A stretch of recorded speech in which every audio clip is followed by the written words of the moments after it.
सोलापूर न्यूजमध्ये आपल्या सगळ्यांचं स्वागत। शौचालयावरून घरी जात असलेल्या एका वृद्धाला पाठीमागून येणाऱ्या पिकअपची धडक बसून मृत्यू झाल्याची घटना नेरले येथे घडली।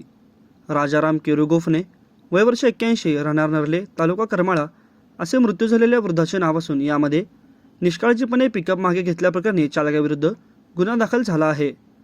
सोमनाथ प्रल्हाद नाडकर, राहणार लोणी, तालुका माडा, जिल्हा सोलापूर असे त्या पिकअपवाल्याचे नाव असून बिरुदेव राजाराम गोफणे, वय वर्ष 30, व्यवसाय पुणे येथे खासगी नोकरी यांनी फिर्याद दिली आहे।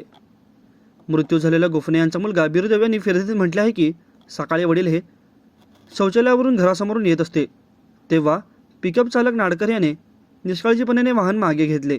त्यात गोफणे गंभीर जखमी झाले असून बहीण छबा बबन वायकुळे यांनी माहिती दिली।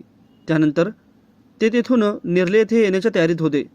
दरम्यान काही वेळातच पुन्हा बहिणीने फोन करून सांगितले की वडिलांना करमाळ येथील उपजिल्हा रुग्णालयात उपचारासाठी दाखल करण्यात आले आहे व उपचार दाखल करताच डॉक्टरांनी उपचारापूर्वीच मृत घोषित केले।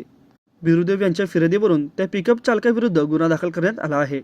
माझं सोलापूर न्यूज या यूट्यूब चॅनलला सबस्क्राईब करा आणि बेल आयकॉन प्रेस करायला विसरू नका।